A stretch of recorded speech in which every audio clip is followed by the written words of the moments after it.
প্রধানমন্ত্রী তারেক রহমান বলেছেন, রাজনৈতিক পরিচয় নয়, অপরাধীদের অপরাধী হিসেবে বিবেচনা করা হবে। পুলিশ বাহিনীকে জনবান্ধব হিসেবে গড়ে তুলতে চায় সরকার।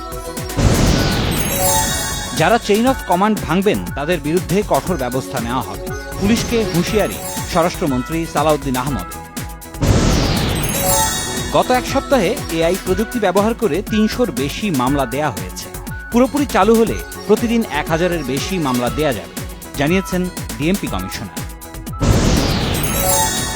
রপ্তানি বহুমুখী করতে সর্বাত্মক সহায়তার আশ্বাস দিয়েছেন প্রধানমন্ত্রী তারেক রহমান। বিজিএমইএ ও বিকেএমইএ এর প্রতিনিধি দলকে এই আশ্বাস দেন প্রধানমন্ত্রী। সড়ক পরিবহন ও সেতুমন্ত্রী রবিউল আলম জানিয়েছেন, ঈদযাত্রা নির্বিঘ্ন করতে মহাসড়কে ৬৯টি মোবাইল কোর্ট পরিচালনা করা হবে। ৩ ধাপে ছুটি দিতে গার্মেন্টস মালিকদের প্রতি আহ্বান। বাণিজ্যমন্ত্রী খন্দকার আব্দুল মুক্তাদির জানিয়েছেন, আগের সরকারের দেয়া ১ কোটি টিসিবি কার্ডের মধ্যে ৫৯ লাখই ভুয়া।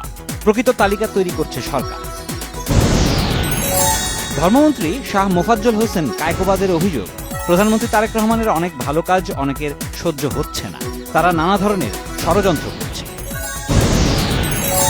স্বাস্থ্যমন্ত্রী সরদার মোহাম্মদ সাখাওয়াত হোসেন বলেছেন, যাদের টিকা দেওয়া হয়েছে তাদের রোগ প্রতিরোধের ক্ষমতা তৈরি হতে ৪ সপ্তাহ সময় লাগবে। রাজধানীর হাসপাতালগুলোতে হাম আক্রান্ত শিশু ভর্তি কমছে না। গত ২৪ ঘন্টার ডিএনসিসি ডেডিকেটেড হাসপাতালে নতুন ভর্তি হয়েছে ১২৮ জন।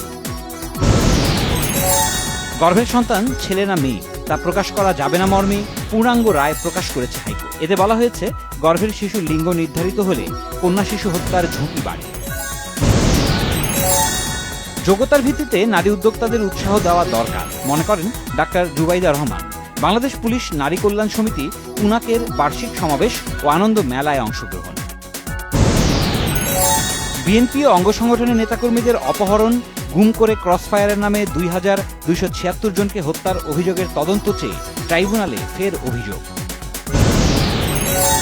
বরিশাল বিশ্ববিদ্যালয়ের শিক্ষক কর্মচারীদের পদোন্নতির দাবিতে শাটডাউন কর্মসূচি। ক্লাস পরীক্ষা সহ সব কার্যক্রম বন্ধ করে অবস্থান শিক্ষকদের। নৌবাহিনীর ব্যবস্থাপনায় নর্থ ইন্ডিয়ান ওশান হাইড্রোগ্রাফিক কমিশনের ২৫তম আন্তর্জাতিক সম্মেলন শুরু। চট্টগ্রামে সম্মেলনের উদ্বোধন করেন নৌবাহিনী প্রধান অ্যাডমিরাল এম নাজমুল হাসান।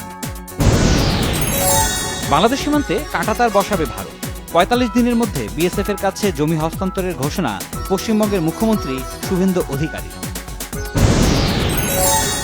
যুক্তরাষ্ট্র জোরপূর্বক আবারও যুদ্ধে জড়াতে চাইলে ইরান তার জবাব দিতে প্রস্তুত।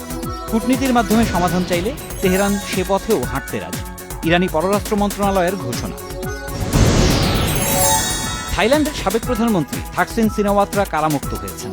ব্যাংককের কেন্দ্রীয় কারাগারের সামনে তাকে বরণ করে নেন পরিবারের সদস্যরা।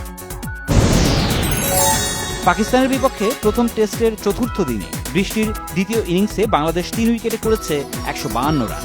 চতুর্থ দিন শেষে টাইগাররা এগিয়ে ১৭৯ রান।